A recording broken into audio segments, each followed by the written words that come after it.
Do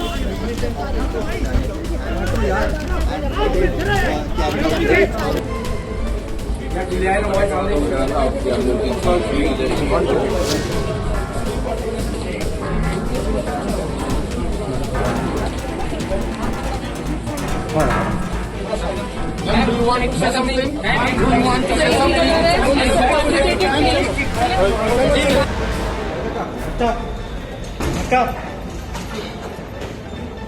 तो 7 दिन की रिमांड पे भेजा है, आपका क्या कहना है कविता?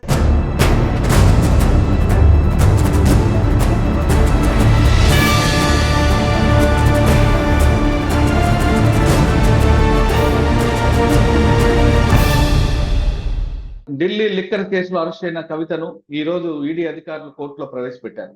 కోర్టులో వాదనలు ముగిసిన అనంతరం కవితను 7 రోజుల కస్టడీకి ఇచ్చారు. మరోవైపు కవిత భర్త అనిల్తో పాటు కవిత వ్యక్తిగత సిబ్బంది కూడా నోటీసులు జారీ చేసిన కోర్టు ఈడీ సోమవారం నాడు తన ముందు హాజరు కావాలని ఆదేశాలు ఇచ్చారు. అసలు ఈ ప్రొసీజర్ ఏ విధంగా జరుగుతుంది, కవితతో పాటు కవిత భర్తను కూడా ఇందులో పిలవడం వెనక ఏ ఉద్దేశం ఏంటి, ఏ సెక్షన్ కింద పిలిచి ఉండొచ్చు, అంతేకాకుండా సిబిఐ సప్లిమెంట్ షార్ట్ షీట్ లో వేసింది దీనికి వర్తిస్తుందా, ఈ కస్టడీ పిటిషన్ ఏ విధంగా ఉంది అనే అంశాలు మనతో మాట్లాడడానికి రాజీవ్ రెడ్డి గారు అడ్వకేట్ స్కాట్లాండ్ నుంచి ప్రస్తుతం మనతో లైవ్ లో ఉన్నారు. అని అడిగి పూర్తి వివరాలు తెలుసుకుంది. సార్ నమస్తే అండి.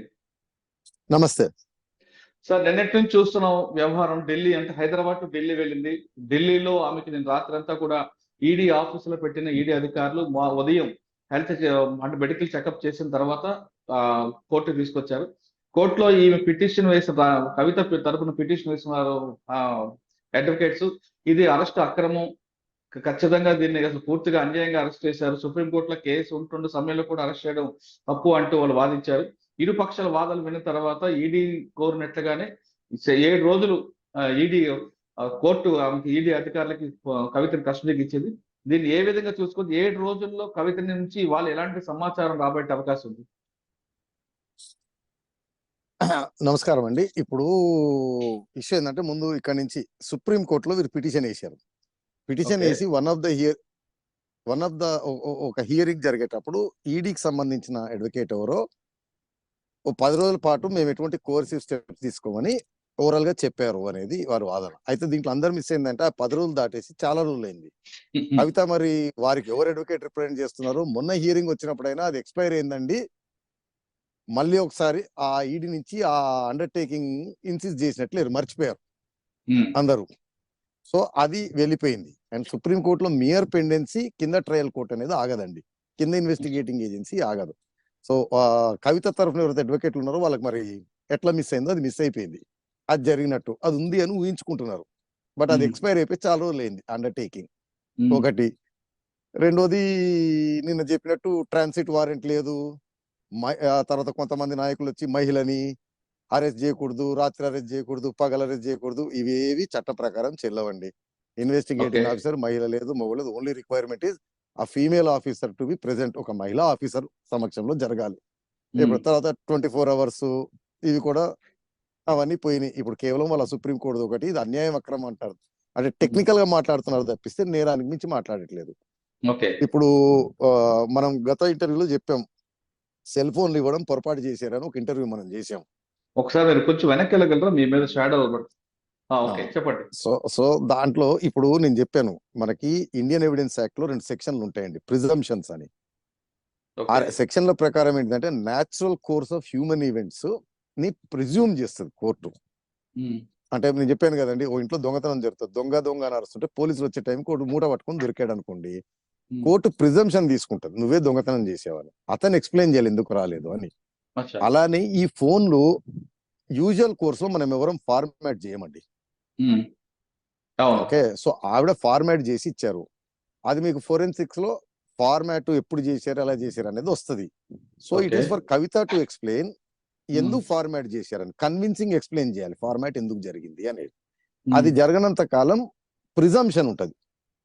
సో అక్కడ ఏమవుతుంది, ఎవిడెన్స్ ని డిస్ట్రాయ్ చేశారు ఒకటి. తర్వాత ఈడీ ఆఫీసర్ కి చెప్పాను కదండి, అడ్మిసబుల్ స్టేట్మెంట్ అని. ఈడీ ఆఫీసర్ కి అబద్ధం చెప్పడం కూడా ఒక నేరం.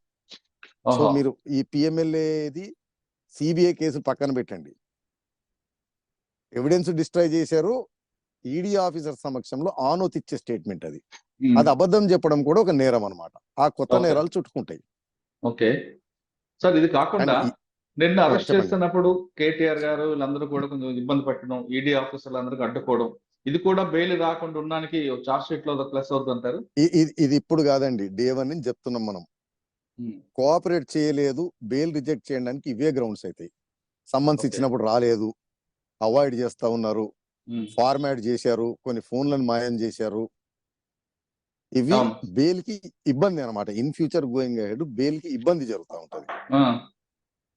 ఓకే. అంటే అవకాశం ఇచ్చినప్పుడే రెసిస్ట్ చేశారు, కోఆపరేట్ Hmm. చేయలేదు, అవాయిడ్ చేశారు, తప్పించుకోవడానికి ప్రయత్నం చేశారు, సాక్ష్యాలని తారుమారు చేయడానికి ప్రయత్నం చేశారు అనేది బెయిల్ కి ఇబ్బంది పెడతాయి అన్నమాట బెయిల్. ఇప్పుడు నిన్న జరిగిన సంఘటనలో ఈడీ అధికారులు కూడా ఇక్కడ హైదరాబాద్ లో జరిగింది కాబట్టి కవిత కేటీఆర్ మీద కంప్లైంట్ ఇచ్చారనుకుంటా. 341 వస్తుంది అంటారా, 353 వస్తుందా? 353 అయితే అది కంప్లైంట్, మరి అది బంజారాహిల్స్ లోకల్ పోలీస్ కి ఇస్తారండి. అది ఆ జ్యూరిడిక్షన్ లో జరిగింది కాబట్టి దానిపైన మనకి లేదు. తర్వాత ఎక్కడో నేను చూశాను, బంజారాహిల్స్ పోలీస్ స్టేట్మెంట్ ఇచ్చారు, అటువంటి ఏమి మాకు అందలేదు అని. ఒకవేళ బట్ ఇచ్చుంటే మాత్రం 353 అండి. 353 వస్తుంది, 341 వస్తుంది అంటారు. అంటే డిపెండ్స్. అబ్స్ట్రక్షన్ చేస్తేనేమో 353 అనుకుంటా, అసాల్ట్ చేస్తే, అసాల్ట్ కాదు, క్రిమినల్ ఫోర్స్ యూజ్ చేస్తే, నెట్టేసినా చేసిన ఏదైనా చేసినా 341. అచ్చా, అంటే ఇప్పుడు ఈ కేసులో ఇవన్నీ కూడా ఆమెకి బెయిల్ రాకుండా ఉండడానికి ఇవన్నీ చార్జ్ షీట్ లోకి ప్లస్ అవకాశం ఉంది. బెయిల్ రాకుండా ఉండడానికి ఇబ్బంది. సార్ ఇప్పుడు తర్వాత పోలీసు చెప్పండి. చెప్పండి, మీరు చెప్పండి. మీరు అడగండి, దాంతో చెప్తాను. ఓకే, ఇప్పుడు ఈ కేసులో 7 రోజులు కస్టడీకి ఇచ్చారు. ఇప్పుడు దాదాపు సంవత్సరం నుంచి కూడా ఈడీ దర్యాప్తు చేస్తూనే ఉంది. 7 రోజులు కస్టడీలో ఎటువంటి విషయాలు వచ్చే అవకాశం ఉంటుందండి? కన్ఫరెంట్ చేస్తారండి. అచ్చా. కన్ఫరెంట్ చేస్తారు అంటే మీకు ఈ కేసులో కవిత రోలు అంటే ఈడీ, నేను ముందు నుంచి చెప్తాను, ఈడీ వేసే ఛార్జ్ షీట్లు కానీ, సప్లిమెంటరీ ఛార్జ్ షీట్లు కానీ, రిమాండ్ రిపోర్ట్లలో ఇన్స్టెన్సెస్ మాత్రమే మెన్షన్ చేస్తుంది. దానికి సంబంధించిన ఆధారాలు ఏమున్నాయనేది వారి దగ్గర ఉంటాయి. ఒక లైన్ వస్తే 10 పేజీలు ఉన్నాయి అనుకోండి వెనకాల ఎవిడెన్స్. సో దాంట్లో స్పెసిఫిక్ గా కవిత గారి మీద ఏం చెప్తారంటే, ఢిల్లీలో ఏదో హోటల్లో మీటింగ్లు అటెండ్ అయ్యారు మిగతా అక్యూజ్డ్ తో పాటు. అక్కడ కంప్యూటర్ వాడారు, అక్కడ ప్రింట్లు తీశారు, ఆ సీసీ ఫుటేజ్ ఉన్నాయి, సిడిఆర్ రిపోర్ట్లు ఉన్నాయి. తర్వాత అతను సమీర్ మహేంద్రు అనుకుంటా, అతను 1-2 సార్లు హైదరాబాద్ రావడం, కవిత గారి ఇంట్లో మీటింగ్ జరగడం, అది చెప్పారు. తర్వాత కవిత గారు ఏదో ఫేస్ టైమ్ లో 1-2 సార్లు మాట్లాడారని. సో ఇవి పెట్టుకొని కన్ఫరెంట్ చేసి అడుగుతారు అనమాట, ఆ మీటింగ్ మీరెందుకున్నారు, మీరేం మాట్లాడారు అని. మళ్ళీ దీన్ని క్రాస్ రిఫరెన్స్ వారితోటి అట్లా చేసుకుంటా పోతారు అనమాట. అంటే ఈడీ కేసులు సాధారణంగా పేపర్ స్పీకింగ్ అంటారు, అంటే పేపరే మాట్లాడుతుంటారు. సో ఆ ఎవిడెన్స్ పెట్టుకొని కన్ఫరెంట్ చేస్తారు అనమాట. అచ్చా. మీరు పలానా టైంలో అంటే ఇప్పుడు ఇప్పుడు వేసిన, అంటే ఈ రోజు వేసిన కస్టడీ అప్లికేషన్ లో కూడా అది ఉంది. ఆ ఉబ్రాయ్ ఎక్కడ ఢిల్లీలో హోటల్ మీటింగ్ ఏం జరిగిందంటే, నేను ఉన్నాను వాస్తవం కానీ డిస్కషన్ అది జరగలేదు అని అన్నారని. దాన్ని మోర్ ఎలాబరేట్ గా క్వశ్చన్ చేస్తారనమాట. ఇప్పుడు సార్ ఒకవేళ 7 రోజులు కస్టడీలో కవిత గారు చెప్పిన విషయం సరిపోయింది అనుకోండి, ఒకవేళ ఆమె కోఆపరేట్ చేయకపోతే ఏం చేస్తారు? అంటే నాకు తెలియదు, ఐ ఫర్గెట్ అంటే ఇలా మాట్లాడుతుంటారు సాధారణంగా. అంటే సెక్షన్ 50 ప్రకారం అవి అనడానికి వీల్లేదు. మీరు చెప్పేది సిఆర్పిసి పోలీస్ ఇంటరాగేషన్ లో నాకు తెలీదు, నాకు గుర్తు లేదు అంటే చెల్లుబాటు అవుతుంది. బట్ ఈడీ ఆఫీసర్ సమక్షంలో సెక్షన్ 50లో మీరు నిజం మాత్రమే చెప్పాలి, తప్పించుకోవడానికి వీల్లేదు. నాకు గుర్తు లేదు అన్నారు అనుకోండి, నాకు తెలియదు అన్నారు అనుకోండి, ఆ రిలివెంట్ మెటీరియల్ కన్ఫరెంట్ చేస్తారు, మీ మెమరీని రిఫ్రెష్ చేస్తారు. సో అబద్ధం చెప్పడం సెపరేట్ అఫెన్స్ అనమాట. చెప్పకపోవడం కూడా సెపరేట్ అఫెన్స్. గుర్తు లేదు అన్నారు అనుకోండి, సెపరేట్ అఫెన్స్. గుర్తు లేదు అన్నప్పుడు అది తీసుకొచ్చి పెడతారు, దాని ఎక్స్ప్లెనేషన్ అడుగుతారు. అప్పుడు కూడా గుర్తు లేదు, తెలియదు అన్నారు అనుకోండి, కోఆపరేట్ చేయట్లేదు ఒక అఫెన్స్, అబద్ధం చెప్తున్నారు ఇంకో అఫెన్స్. అవి సెపరేట్ అఫెన్స్లు అనమాట, ముడిపడతా ఉంటాయి. దీంట్లోనే ప్రిజంప్షన్స్ వస్తుంటాయి పిఎంఎల్ఏ యాక్ట్ లో. ఓకే, కొంచెం మీరు వెనక్కి వెళ్తే ఇది ఓకే సార్. ఇప్పుడు ఈ కేసులో 7 రోజులు కస్టడీ సరిపోలేదు అనుకోండి, కస్టడీ పొడిగించుకునే అవకాశం ఉంటుందా? అంటే అప్ టు 14 days వాళ్ళ రైట్ ఉంటుందండి. అచ్చా, అంటే ఇప్పుడు 7 రోజులు ఇచ్చారు కదా, 7 రోజులు ఇచ్చారు, అవ్వట్లేదు అనుకోండి ఎక్స్ట్రా అడుగుతారు. అదే డిస్క్రిషన్ ఆఫ్ ద కోర్ట్, అంటే వీరేం ఎక్స్ట్రాక్ట్ చేశారు, ఇంకేం మిగిలింది అని. సార్ ఇప్పుడు 7 రోజులు కవిత గారికి జైల్లో పెట్టి రోజు తీసుకొస్తారా, లేదు ఈడీ ఆఫీస్ లోనే పెట్టి కస్టడీ తీసుకుంటారా? లేదు, ఈడీ ఆఫీస్ లోనే కస్టడీ ముగిసే టైంకి అంటే మళ్ళీ జై సాధారణంగా ఇవన్నీ వర్కౌట్ అవుతాయండి. Presence of advocate, interrogation. Advocate పక్కన ఉండడు, అచ్చా. బయట ఎక్కడ ఉంటాడు, వచ్చి చూసి అంత బాగుందా లేదని చూసిపోతుంటాడు ఒకసారి 2 సార్లు వచ్చి. కానీ ఆమెతో మాట్లాడడం ఉండదు. ఆహా లేదు. అంటే ఈడీ ఆఫీస్ సమక్షంలో ఉండదు. ఉండదండి. మాట్లాడడము, సైగలు చేయటము, అడ్వైస్ ఇవ్వటము, కనుసైగలు చేయటము, దగ్గటము, మూలగటము అవి నాట్ అలౌడ్. సార్ 7 రోజులు కస్టడీ అయిన అండ్ తర్వాత everything will be recorded. Okay 7 days custody ముగిసిన తర్వాత జైలు పంపించవచ్చు. కానీ సిబిఐ కూడా అప్పుడు అదే టైంలో కస్టడీ తీసుకుంటుందా, అరెస్ట్ చూపిస్తుందా, లేదా తన టైం సిబిఐ ఎప్పుడైనా చేయొచ్చు. ఓకే. అంటే There's no ఇమీడియట్ time చేయాలని రూల్ limitation. లేదు. లేదు. సార్ ఇప్పుడు అంటే ఇందులో చాలాసార్లు చెప్పండి. అంటే ఇక్కడ బెయిల్ వచ్చే అవకాశం ఉంది అనుకున్నారు అనుకోండి, ఇబ్బంది పెట్టడానికి, అప్పుడు వేసి తీసుకోవచ్చు అట్లా. అచ్చా ఇక్కడ బెయిల్ రాదనుకున్నప్పుడు ఆవిడ వాళ్ళ ఇష్టం ఎప్పుడైనా. సో సిబిఐ డిస్క్రిషన్ అది. ఓకే సార్ ఇప్పుడు ఈ కేసులో కవిత భర్తకి ఎందుకంటే నోటీస్ ఇచ్చారు? భర్తతో పాటు వాళ్ళ స్టాఫ్ కూడా. అంటే నేను చెప్తాను, కాలం కలిసి రావడం పోయిన తర్వాత అన్ని ఒకటేసారి పడతాయని. ఈడీ చట్టంలో కొన్ని సెక్షన్లు ఉంటాయండి, డిస్క్లోజర్ చట్టాలని. ఈడీ వారి ఇన్వెస్టిగేషన్ లో రివీల్ అవుతుంటే వేరే, అంటే బేసిక్ ఎగ్జాంపుల్ చెప్పాలంటే ఒక ఇంట్లో దొంగతనం జరిగిందని పోలీస్ ఇన్వెస్టిగేషన్కి వచ్చారండి. ఆ బీరువాలు ఎత్తుకుతుంటే డ్రగ్స్ దొరికాయి అనుకోండి, అది నార్కాటిక్ బ్యూరోకి పంపిస్తారు. సో వీరి ఇన్వెస్టిగేషన్ లో మీకు బుచ్చిబాబు గారి వీళ్ళ రిమాండ్ రిపోర్ట్లలో చూస్తే, అంటే వారి ఫైల్ చేసిన చార్జ్ షీట్లలో చూస్తే ఏదో డబ్బులు ఫీనిక్స్ కంపెనీకి సంబంధించి, ఇంకోటి ఆర్ఆర్ కంపెనీకి సంబంధించి అని వచ్చినాయి. బుచ్చిబాబు చెప్పాడు, ఎన్గ్రోత్ క్యాపిటల్ అనే కంపెనీ, కవిత భర్త గారు కూడా దాంట్లో పార్ట్నరు, తక్కువ ఉన్నామని. సో అవన్నీ కూడా వస్తూ ఉంటాయి అనమాట. దీంట్లో స్పెసిఫిక్ గానేమో కవిత గారి అసోసియేట్లు, కవిత గారి భర్త ఫోన్లు సీజ్ చేసుకోవడం అనేది ఈ నేరానికి సంబంధించినవి ఉన్నాయా లేదా అని. అంటే సాధారణంగా మన దగ్గర అధికారంలో పదవులు ఉన్న వాళ్ళు ఏంటంటే వాళ్ళ ఫోన్లు వాడరు, చుట్టుపక్కల ఉన్న ఫోన్లకి మెసేజ్లు కానీ, డేటా కానీ, డాక్యుమెంట్లు కానీ వస్తుంటాయి, అవి ఒకటి తీసుకుంటారు. రెండోది ఆవిడ చెప్పేది ఏంటిదంటే, నా ఫోన్లు నా దగ్గర ఉండవు, నా అసిస్టెంట్లు వాడతారు అని చెప్తుంది. సో వారిని కూర్చోబెట్టి వారి నుంచి స్టేట్మెంట్ తీసుకుంటారు, ఇది మేడం గారి ఇన్స్ట్రక్షన్స్ మీదనే మేము వాడుతున్నాము, ఆవిడ చేయమన్నట్టే చేసామని అవి తీసుకుంటారు. ఓకే. సో ఏదైతే మా అసోసియేట్స్ అని, లేదా ఈ ఫోన్లలో కూడా ఇంకేదైనా డేటా ఉందా అని చెప్పి ఎక్స్ట్రాక్ట్ చేస్తారు అనమాట. సార్ ఒకవేళ చేసిన తర్వాత వాటిలలో ఏదైనా వచ్చినాయి అనుకోండి, సపోజ్ ఇన్కమ్ ట్యాక్స్ సంబంధించినవి, ఓకే, బేనామీకి సంబంధించినవి, దానికి సంబంధించి అవి ఆ ఏజెన్సీలకు పంపించేస్తుంటారు అనమాట, కోఆర్డినేటెడ్ గా. ఓకే సార్ ఈ కేసులో కవిత భర్త గానీ లేదా మిగతా అసిస్టెంట్స్ కానీ కోఆపరేట్ చేయలేదన్నప్పుడు అలా ఏ విధంగా ఉంటుంది పరిణామాలు?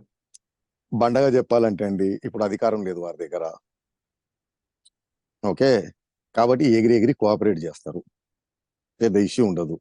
కోఆపరేట్ చేయకపోతే వాళ్ళు ఇరుక్కుంటుంటారు, అది వారికి తెలుసు, వారంతా చిన్న స్మాల్ ఫ్రై. అంటే ఇంకా బేసిక్ గా బండగా చెప్పాలంటే పోలీస్ వారి టాక్టిక్స్ ఏంటంటే, భార్యాభర్తలు ఇరికారు అనుకోండి, వాళ్ళు ఏం చేస్తారంటే భర్తనో భార్యనో మీరు కోఆపరేట్ చేయండి, మిమ్మల్ని బయట పెడతాం, సో దట్ సంసారం నడుస్తుంది బయట. ఇప్పుడు ఇంట్లో ఇద్దరు యాక్టివ్ ఉన్న వాళ్ళు లోపల ఉన్నారనుకోండి, బయట వాళ్ళకి బెయిలేసే వాళ్ళు ఎవరు, చూసేవాళ్ళు ఎవరు ఉంటారు. సో ఆ టాక్టిక్స్ వాడతారు అనమాట. మంచి వచ్చాడు, నీ భార్య లోపల ఉంది, నువ్వు కాస్త కోఆపరేట్ చేయి, నువ్వు బయట ఉంటే ఏదన్నా సంసారం నడిపించడం, వ్యాపారం నడిపించుకోవడం చేసుకోవచ్చు. ఇద్దరు లోపల ఉంటే ఇబ్బంది పడతారు అని ఒక ఎమోషనల్ ఇంటరాక్షన్. సో అది కూడా వాడతారండి. సార్ ఫైనల్ గా చెప్పండి, కవిత గారికి ఢిల్లీ నుంచి ఎప్పుడు వచ్చే అవకాశం ఉంటుంది హైదరాబాద్? అంటే లీగల్ గా చూస్తేనేమో పిఎంఎల్ఏలో బెయిల్ రావండి, మనీష్ సిసోడియా ఇతను, లేదా కవిత గారు కూడా అప్రూవర్ టర్న్ అయ్యి అరవింద్ కేజ్రీవాల్ మీద అన్ని చెప్తాను అంటే ఏదైనా, అంటే ఇప్పుడు మీరు గమనించండి, ముందు అప్రూవర్ అయిన వాళ్ళు లోపల లేరు, లేదా బెయిల్ వచ్చినాయి. అప్రూవర్ కాని వాళ్ళు, కోఆపరేట్ చేయని వాళ్ళు ఇంకా లోపల ఉన్నారు. సో కవిత గారికి మరి అధికారం అయిపోయింది, అన్ని అయిపోయింది, ఇప్పుడు ఏం అవకాశం లేదు కాబట్టి ఇంక ఉన్నది ఉన్నట్టు చెప్పేస్తే నువ్వైనా బయట ఉంటావు. ఎందుకంటే ఇవన్నీ చార్జ్ షీట్లు పడి ట్రయల్ అయ్యేటప్పటికి రాజు ఎవరో మంత్రి ఎవరో, ఆ టైంకి ఇంకా అరవింద్ కేజ్రీవాల్ టార్గెట్, ఈవిడే అప్రూవర్ అయ్యే అవకాశం కూడా. అంటే ఎవరు పడితే వాళ్ళని అప్రూవ్ చేసుకోవడం ఉంటుంది కదండి? కాదండి, ఇప్పుడు ఇది చైన్ అనమాట, వీళ్ళ నుంచి వేరే రాబడతారు, వాటి నుంచి వాటిని రాబడతారు, వాటి నుంచి వాటిని రాబడతారు. సార్ కవిత గారిని అరెస్ట్ అంటే కేసులో రాకముందు అరణ్ పిల్లే ఇచ్చిన స్టేట్మెంట్ ప్రకారం కవిత గారి పేరు వచ్చింది, రైట్? వచ్చిన తర్వాత ఆయన నన్ను ఫోర్స్ గా స్టేట్మెంట్ ఇప్పించారంటే అది యూటర్న్ తీసుకున్నారు. అవును. ఇప్పుడు వాళ్ళిద్దరిని ఆమెని ఈమెని కలిసి ట్రయల్లలో కూర్చోబెట్టి మనకు మాట్లాడు. వస్తాయి ఈ బెయిల్లు ఆ, చార్జ్ షీట్లకు పనికిరావు ఇవి. రెండోది ఏంటంటే స్టేట్మెంట్ ఇట్ సెల్ఫ్ ఏ నేరం ప్రూవ్ చేయదండి. అచ్చా. ఇన్వెస్టిగేటింగ్ ఏజెన్సీ అంటే ఇప్పుడు సాధారణ పోలీస్ స్టేట్మెంట్లేమో అడ్మిసబులేగా, ఉమ్, ఈడీ స్టేట్మెంట్లు ఓన్లీ అడ్మిసబుల్, పరిగణనకు తీసుకుంటారు. బట్ దాన్ని ఎవిడెన్స్ ద్వారా కొరాబరేట్ చేసి ప్రూవ్ చేయాల్సిన బాధ్యత ఇన్వెస్టిగేటింగ్ ఏజెన్సీది. సో దాని మీద ఉంటారు అనమాట. సో ఈ స్టేట్మెంట్ ఇచ్చినా వెనక్కి తీసుకున్నా వారు గ్యాదర్ చేసిన ఇండిపెండెంట్ ఎవిడెన్స్ బట్టి ఆ స్టేట్మెంట్ రిలవెన్సీ ఉంటుంది అనమాట. అచ్చా. సరే, అయితే ఇందులో ఇప్పటికే ఒక అరుణ్ పిల్లనే కాదండి, ఇప్పుడు అప్రూవర్ టర్ని కవిత గారి మీద మాగుంట రాఘవరెడ్డి, శరత్ చంద్రారెడ్డి, సమీర్ మహేంద్రు, అమిత్ అరోరా, దినేష్ అరోరా, బుచ్చిబాబు, నాకు తెలుసు 10 మంది చెప్పారు. అభిషేక్ కూడా ఉన్నారు కదా. అతనిది మరైందా లేదో తెలియదు, లోపలే ఉన్నాడంటే అప్రూవర్ కాలేదేమో. ఉమ్, అతను గౌతమ్ ముత్తా. ఆ, అయితే దీన్ని లింక్ అంటే మీరు మనీ ట్రయల్ చెప్తానండి కేసు సింపుల్ గా. ఓకే. ఇండో స్పిరిట్స్ అనే కంపెనీకి ఆయాచుత లాభం జరిగింది. అవును. అవుట్ ఆఫ్ ద వే అది వచ్చింది licence, out of the way లాభాలు వచ్చినాయి. ఈ ఇండో స్పిరిట్స్ కంపెనీలో రామచంద్ర పిల్లే, మాగంట రాఘవరెడ్డి రిప్రజెంటేటివ్ ఒక అతను, ఇద్దరు పార్ట్నర్ల కింద చేరారు ఉమ్, ఇండో స్పిరిట్ లో. ఈ ఎక్సైజ్ పాలసీ జరుగుతున్నప్పుడు కొత్తగా చేరారు వారిద్దరు. దాంట్లో అవును. రామచంద్ర పిల్లే గారి investment money went in to that. ఆ డబ్బులు శ్రీనివాసరావు గారు అకౌంట్ ద్వారా వచ్చాయి. శ్రీనివాసరావు అనే అతను అప్రూవర్ కిందటని ఇది కవిత గారు చెప్తే ఇచ్చాను అని అన్నాడు. అవును.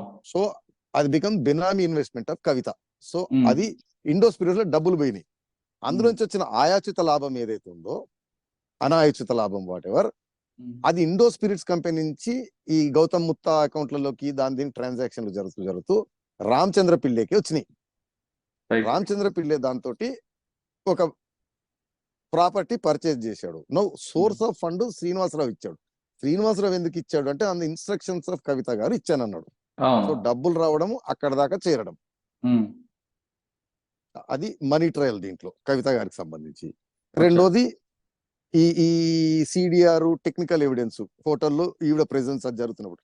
అంటే ఉమ్, బెస్ట్ ఏంటంటే ఇందులో జరిగింది ఎక్సైజ్ పాలసీ అనేది ఇంకా బయటికి రాలేదు, ఉమ్, డ్రాఫ్ట్ మాత్రమే జరిగింది. అది సీక్రెట్ డాక్యుమెంట్. ఉమ్, ఆ డాక్యుమెంట్ ని పెన్ డ్రైవ్ ద్వారా ఎవరో తీసుకొచ్చి వీరు బస చేసిన హోటల్ కి తీసుకొచ్చారు. ఉమ్, దీన్ని వీరు ఓపెన్ చేసి ఇది బాగాలేదు, ఇది బాగుంది, దీంతో లాభం లేదు, దీన్ని పెంచండి, దీన్ని తగ్గించండి అని కరెక్షన్లు చేశారు. చేసిన దాన్ని తీసుకెళ్లి ఇచ్చారు. ఆ హోటల్ ప్రెజెన్స్ లో వీరున్నారు. ఆ హోటల్ కంప్యూటర్ ని వాడారు, ఆ హోటల్ ఉమ్, ప్రింటర్లను వాడారు. ఉమ్. సో అది కాన్స్పిరసీలో పార్ట్ అన్నమాట. అక్కడ హోటల్ వైఫై కూడా ఎవిడెన్స్ చూపిస్తుంది కదండి. అదండి, ఇవన్నీ కొరాబరేటింగ్. అంటే ఈచ్ పీస్ సింగిల్ గా ఏది ప్రూవ్ చేయదు, రైట్. ఒకదాన్ని చేస్తే లింక్ ఫార్మ్ అవుతుంది అనమాట. అవును. అంటే లింక్ ఎక్కడ తెగిపోకుండా డైరెక్ట్ గా వీళ్ళు ఇచ్చినట్లు.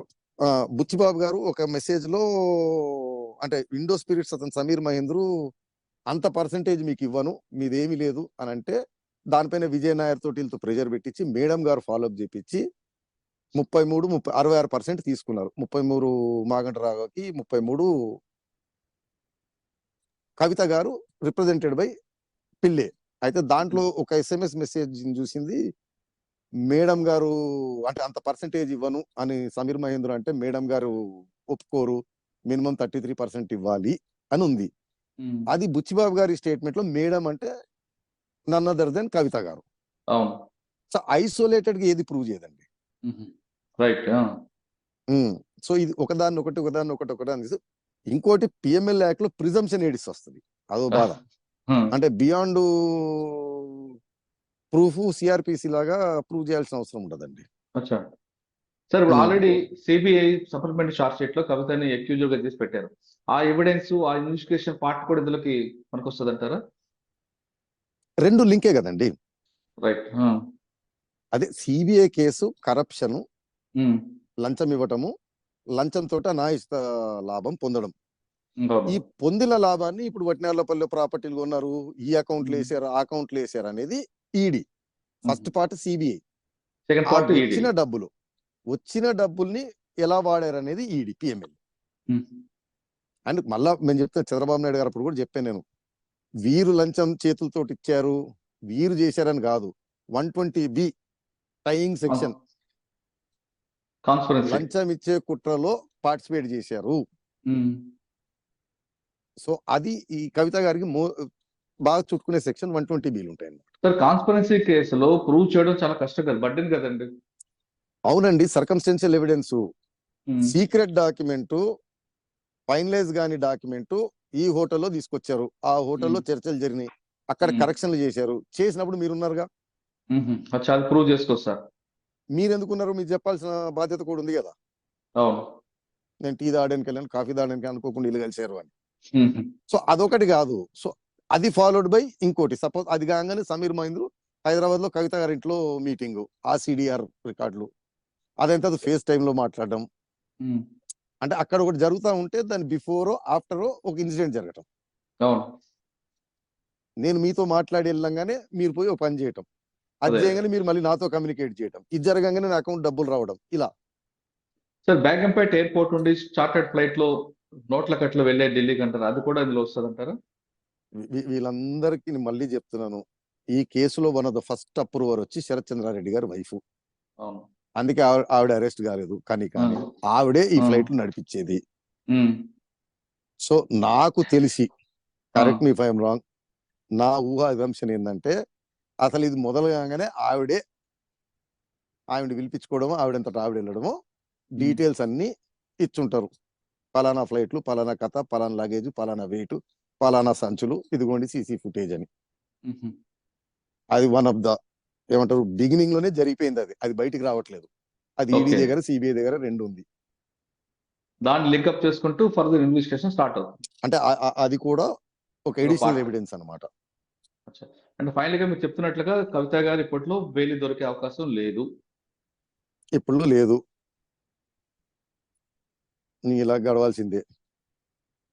ఈ తర్వాత మనం పొలిటికల్ చెప్పండి. ఈ కేసు చూస్తుంటే కరుణానిధి కూతురు కనిమొళి కేసు ఆ లింకప్ కనిపిస్తుందండి. ఆమె కూడా చాలా సంవత్సరాలు జైల్లో ఉన్నారు కదా. కరుణానిధి గారి daughter case is much better position than Kavitha గారి కేసు. అంటే అంతకన్నా అంటే ఇక్కడ మోర్ ఎవిడెన్స్లు కనపడుతున్నాయి. సరే, మనం మొత్తం డాక్యుమెంట్ చూడలేదు, చార్జ్ షీట్ అప్పుడు వస్తుంది, కానీ మనం చూసిన డాక్యుమెంట్ల ప్రకారం మాత్రం రెండోది కరుణానిధి గారు పొలిటికల్ గా స్పీకింగ్ కూడా, కనిమొళి గారు, కరుణానిధి గారు పార్టీ బలమైన పార్టీ, అది ఒక రోజు అధికారంలో ఉన్నా పోయినా మళ్ళీ వచ్చేది ఉంది. ఇక్కడ అవకాశం కూడా కనపడట్లేదు. సో వీరితో ఏదైనా బీజేపీకి కానీ సెంట్రల్ గవర్నమెంట్ కి అవసరాలు అవి ఉన్నా ఇప్పుడైతే డోర్స్ క్లోజ్ అయిపోయాయి, పెద్దగా ఏమీ లేదు. ఇంకా చట్టం తన పని తను చేసుకుంటూ పోవడం. ఢిల్లీలో ఉన్న కవిత గారు ఇప్పట్లో హైదరాబాద్ వచ్చేది లేదు అంటున్నారు రాజీవ్ రెడ్డి గారు. ఆమె ఈడీ కేసులో అరెస్ట్ అయ్యారు. 23 వరకు కస్టడీ అయిన తర్వాత ఆమె కస్టడీలో ఇచ్చిన మెటీరియల్ సరిపోతే సరే, లేదా ఈడీ మరొకసారి కస్టడీ కోరే అవకాశం ఉంది అంటున్నారు. ఒకవేళ ఈడీ కస్టడీ పూర్తయిన వెంటనే జైలుకి వెళ్ళిన తర్వాత ఇక సిబిఐ కేసులో కూడా సిబిఐ కస్టడీ తీసుకొని మరొకసారి విచారించే అవకాశం ఉంది. కాబట్టి ఆ కేసుల్లో సిబిఐ కేసులో బెయిల్ వచ్చినా ఈడీ కేసులో మాత్రం ఇప్పట్లో బెయిల్ రాదు అంటూ కరాఖండిగా చెప్తున్నారు రాజీవ్ రెడ్డి గారు. కవిత అరెస్ట్ పై రాజీవ్ రెడ్డి గారి విశ్లేషణ ఇది. మరో అంశంలో మళ్ళీ కలుద్దాం. అంతవరకు నమస్తే. Thank you sir. Thank you very much అండి. నమస్కారం.